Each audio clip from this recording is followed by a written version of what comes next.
Hello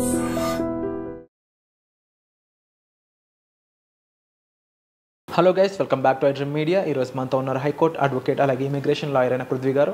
so ఇక అమెరికాలో మనం ఎవరైనా సెటిల్ అయ్యి ఉంటే ఆ అబ్బాయికి ఇక్కడ అమ్మాయిని ఇవ్వడానికి చాలా ఉత్సాహం చూపిస్తూ ఉంటారు, చాలా ఇంట్రెస్ట్ చూపిస్తూ ఉంటారు. బట్ ఇప్పుడు డేస్ అలా లేవు. దానికి గల కారణాలు ఏంటో మీకు చెప్తాను అంటున్నారు పృథ్వీ గారు. సో ఆ సిచ్యువేషన్ ఏంటో తెలుసుకుందాం ఒకసారి. నమస్కారం సార్. నమస్తే సార్. ఏంటి సార్ ఏం జరుగుతుంది? అమెరికాలో చదువుకునే అబ్బాయిలకి, అక్కడ జాబ్ చేసే అబ్బాయిలకి చాలా వాల్యూ ఉంటుంది ఇండియాలో. ఇక్కడ అమ్మాయిల్ని అంటే ఎలా ఉంటుందంటే, మా అల్లుడు అమెరికన్ చెప్పుకోవడంలో చాలా రెస్పెక్ట్, ఒక హుందాతనం చూపించుతూ ఉంటారు. బట్ అక్కడ గవర్నమెంట్ మాత్రం దాన్ని యాక్సెప్ట్ చేయట్లేదని తెలుస్తూ ఉంది. ట్రంప్ మాత్రం నేను ఒప్పుకోను అంటున్నాడంట. ఏం జరుగుతుంది? ట్రంప్ నా మ్యారేజ్ విషయాల్లో ఏం ఇంకా నాకు పెళ్లి కార్డు పంపించలేదు, అందుకే మీరు రావద్దని మాత్రం చెప్పలేదు. కానీ what you said is correct. Values పెరిగిపోయినాయి. అమెరికాలో ఉండే సంబంధం చేసుకుంటే కనుక మా అమ్మాయి సెటిల్, అమెరికాలో అల్లుడు, మా అమ్మాయి అక్కడికి వెళ్ళి ఉద్యోగం, ఈ రెండు చేసుకుంటే వాళ్ళు ఇంక ప్రతిదీ మాకు ఇక్కడ పంపించేస్తారు. ఇక్కడికి కొబ్బరి తోటలు లేకపోతే చెరువులు కొనేసుకోవచ్చు, పొలాలు కొనేసుకోవచ్చు, స్థలాలు కొనేసుకోవచ్చు అనేటువంటి పరిస్థితులు ఇదివరకు అంత ఈజీగా అయితే ప్రస్తుతం లేవు అని చెప్పారు. ఒకప్పుడే నిజంగా బిల్డింగ్లో బొలేరోలు కొనేవాళ్ళు, ఇప్పుడు అంత ఈజీగా అయితే కాదు. అంటే ఇప్పుడు అమెరికా సంబంధం వచ్చేసిందంటే ఫస్ట్ ఏం చేస్తారు, ఇక్కడికి వెళ్ళి అక్కడి నుంచి అతను రప్పించి ఒక 1 వీక్ 10 days ఆడు పెళ్లి చేసుకుని వెంటనే వాడు వెళ్ళిపోతాడు. వెళ్ళిపోయి అక్కడికి వెళ్ళి వాడు డిపెండెంట్ వీసా అప్లై చేస్తాడు అమ్మాయికి. అప్లై చేస్తే then she will go there. తర్వాత అమ్మాయికి ఇంటర్వ్యూ చేస్తారు, కండక్ట్ చేస్తారు. ఇక్కడ ప్రాబ్లం ఉంది. అమ్మాయిని ఇంటర్వ్యూ చేసే స్పియర్లో, వీసా ఇమిగ్రేషన్ ఇంటర్వ్యూ చేసే స్పియర్లో, వీసా కోసం ఇంటర్వ్యూ చేసే స్పియర్లో ఏం చేస్తారంటే అక్కడ ఇంటర్వ్యూ చేస్తారు, ఇక్కడ ఇంటర్వ్యూ చేస్తారు. అక్కడ అతను ఏదైనా ఇక్కడ ఈ అమ్మాయిని ఇంటర్వ్యూ చేస్తారు. ఇంటర్వ్యూ చేసేటప్పుడు ఎప్పుడో వెళ్ళిపోయాడు, వాడు ఖాళీ లేదు, 1 సంవత్సరం అయ్యాక తీసుకెళ్తాడు, 2 సంవత్సరాలు అయ్యాక తీసుకెళ్తాడు, మా అబ్బాయి ఇప్పుడు అక్కడ ఇది లేదు, అసలు ఖాళీ లేదు, అప్లై చేయడం కూడా ఖాళీ లేదని చెప్పేసి అత్తగారులు. లేకపోతే మా అమ్మాయి కొన్నాళ్ళు ఇంకొక 6 నెలలు 7 నెలలు ఉంచుకున్న తర్వాత పంపిస్తా అని చెప్పుకునేటువంటి తల్లిదండ్రులకి కొంచెం తస్మాత్ జాగ్రత్త. ఎస్, పెళ్ళైన వెంటనే నువ్వు ఎన్నిసార్లు నీ రిలేషన్స్ ఎస్టాబ్లిష్ చేస్తావు. బాగా గుర్తుపెట్టుకో Virat, Indian marriage system is different, American marriage system is different. American marriage system అన్నది ఇండియన్ మ్యారేజ్ సిస్టమ్ చూసి చాలా నేర్చుకుంటుంది. అంటే వాళ్ళ దృష్టిలో ఏంటంటే, ఈవెన్ ట్రంప్ ఓపెన్గా చెప్పినటువంటి స్టేట్మెంట్ అది. ఇండియన్ మ్యారేజ్ సిస్టమ్ గురించి తను మాట్లాడిన మాటలు, he has good respect upon Indian marriage system. Marriage సిస్టంలో ఏంటంటే ఎఫెక్షన్ అన్నది ఎక్కడున్నా సరే ఎఫెక్షన్ కంటిన్యూ అవుతుంది. ఇక్కడ అమ్మాయి ఉన్నా అక్కడ అబ్బాయి ఉన్నా సరే వీళ్ళిద్దరి మధ్య రిలేషన్స్ అన్నది కంటిన్యూ అవుతుంది, వన్ వే ఆర్ అదర్. రెగ్యులర్గా వీళ్ళు ఫోన్ కాల్స్ చేసుకుంటూ ఉంటారు, రెగ్యులర్గా వీళ్ళు మెసేజెస్ పెట్టుకుంటూ ఉంటారు. ఈ అమ్మాయిని తీసుకెళ్ళడానికి అతను చేయని ప్రయత్నం అంటూ లేదు, ప్రతిదీ ప్రయత్నం చేస్తున్నారు అంటే పంపించేస్తాయి. అంతేగాని 1 year తర్వాత 2 years తర్వాత మెల్లిగా పంపించేద్దాం, మా అమ్మాయికి ఇక్కడ డిగ్రీ ఉంది, ఇది కంప్లీట్ చేసేసానండి, అమ్మాయిని ఇంజనీరింగ్ ఫస్ట్ ఇయర్లో 2nd yearలో అయితే 3rd yearలో పెళ్లి చేస్తాం, 1 year కంప్లీట్ అయ్యాక అది అయిపోయాక పంపిద్దాం అనుకుంటే ప్రాబ్లం. లేదా డిగ్రీ అయిపోయింది, ఎంఎస్కి వెళ్ళే టైంలో అక్కడికి వెళ్ళి ఎంఎస్ కట్టుకుంటుంది అనుకుంటే ప్రాబ్లం.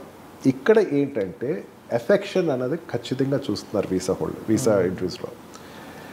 ఎంతవరకు ఆ అమ్మాయికి ఇద్దరు కామన్ క్వశ్చన్స్ మ్యాచ్ అవుతున్నాయా లేదా, ఇద్దరు ఆ అమ్మాయిని అడిగిన క్వశ్చన్స్ ఈ అబ్బాయిని అడిగిన క్వశ్చన్స్ 2 మ్యాచ్ అవుతున్నాయి లేదా, సేమ్ ఆన్సర్ చెప్పాలి. Almost related answer. తెలుగు ఛానల్స్లో గేమ్ షో లాగానే నిజంగా ఇట్స్ హ్యాపెనింగ్. అంతేగాని అతను ఏదో చెప్పి అమ్మాయి భావజాలాలు చెప్తే, ఎందుకంటే బికాజ్ రిలేషన్షిప్ యూఎస్లోనే అట్లాగే ఉంటాయి. ఎవరి లైఫ్ వాళ్ళది. పెళ్ళి అయినంత మాత్రాన, వైఫ్ అండ్ హస్బెండ్ అయినంత మాత్రాన వాళ్ళకి వీళ్ళకి భావ వ్యక్తీకరణ వేరేగా ఒకటేలా ఉండాలని ఏమి ఉండదు. బట్ ఇండియాలో మాత్రం ఆ సిస్టమ్ ఉండదు. హస్బెండ్ మాటే భార్య మాట, భార్య మాటే హస్బెండ్ మాట అన్నది భావాన్ని వాళ్ళు ఖచ్చితంగా చూస్తున్నారు. అందుకని వెళ్ళేటప్పుడు get prepared by going to the visa స్లాట్స్కి వెళ్ళినప్పుడు ప్రిపేర్ అవ్వండి. I heard that last year about 4,800 కేసెస్ని reject చేశారట. అవి ఇంకా పెరుగుతున్నాయి అంటున్నాడు. బికాజ్ ఆఫ్ వాళ్ళు ప్రిపేర్ అవ్వకుండా వెళ్ళటం అనమాట. ప్రిపేర్ అంటే అక్కడికి ఇండియాకి వచ్చిన వెంటనే ఇక్కడ ఇమీడియట్గా అతను సర్టిఫికేషన్ కోసం, మ్యారేజ్ సర్టిఫికేషన్ కోసం తీసుకుంటాం, వచ్చిన వెంటనే అప్లై చేయటం, తర్వాత దాన్ని ఎట్లా ప్రాసెస్ చేసుకుంటాం, అది అయిపోయిన తర్వాత ఎంత గమ్మున అమ్మాయిని తీసుకెళ్ళటం, అక్కడ తీసుకెళ్ళిన వెంటనే అక్కడ ఏర్పాటు చేసేటువంటి హౌసెస్ కానీ క్వార్టర్స్ కానీ గురించి ఆలోచించుకుంటాం, how much affection he got upon her అనేది వెరిఫై చేయటం అనేది ఖచ్చితంగా చూస్తుంది కంట్రీ. ఇక్కడి నుంచి అక్కడికి వెళ్ళిపోయిన తర్వాత ఇదంతా ఈ ప్రాబ్లం ఎందుకు వచ్చిందంటే ఇక్కడి నుంచి అక్కడికి వెళ్ళిపోయిన తర్వాత అమ్మాయిలు చాలా మంచివాళ్ళు, చాలా ఎంఎస్ చేశారు, లేకపోతే బీటెక్ చేశారు, ఖాళీగా ఉంటారు వాళ్ళు, ఏదో జాబ్ కంట్రీకి తెలియకుండా చేయడం మొదలు పెడుతున్నారు. అక్కడ పట్టుకుంటున్నాడు. ఓకే, వాళ్ళు ఏం చేయాలి, డిపెండెంట్ అంటే they have to be in house looking after the children. Definitely నువ్వు కొన్నాళ్ళు ఉన్నాక నువ్వు అప్లై చేసుకోవచ్చు, వర్క్ వీసా పర్మిట్స్ అప్లై చేసుకోవచ్చు. పర్మిషన్ వచ్చిన తర్వాత నువ్వు స్టార్ట్ చేయాలి.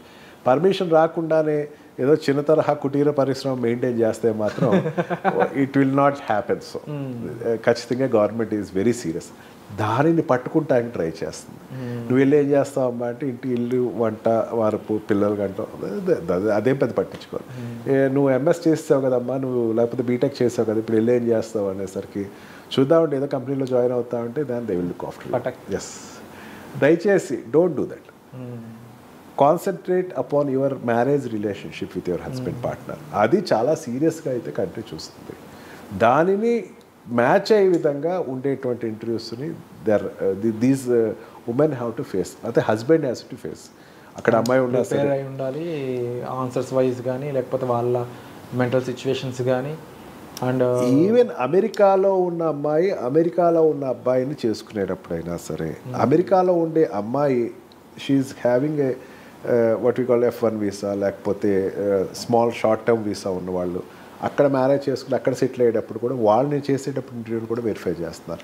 Where you met, when you met. So I think elimination system అనేది కొంచెం వైఫ్ స్పౌసెస్కి మాత్రం కొంచెం స్ట్రాంగ్గానే ఉంది. ఇదివరకు అట్లాగా అప్లై చేసేసి వెంటనే పంపించేస్తాను, ఈ సిస్టమ్ మాత్రం కొంచెం కాషియస్గానే ఉండాలా. అండ్ దెన్ ఈ కాషియస్గా ఉంటే nothing will happen. So definitely couples అనేవాళ్ళు లేకపోతే ఆ అమ్మాయికి సంబంధించిన తల్లిదండ్రులు కూడా ముందుగా ఆలోచించి తీసుకోవాల్సిన డెసిషన్స్ అండి ఇవన్నీ కూడా. అండ్ డెఫినెట్లీ అమెరికాలో ఇప్పుడు సిస్టమ్ అనేది చాలా చాలా స్ట్రాంగ్ అయిపోయింది. టు బీ ఫ్రాంక్ చెప్పాలి అంటే దే ఆర్ క్లియర్లీ వాళ్ళు ఓపెన్ స్టేట్మెంట్స్ అనేవి చెప్తా ఉన్నారు.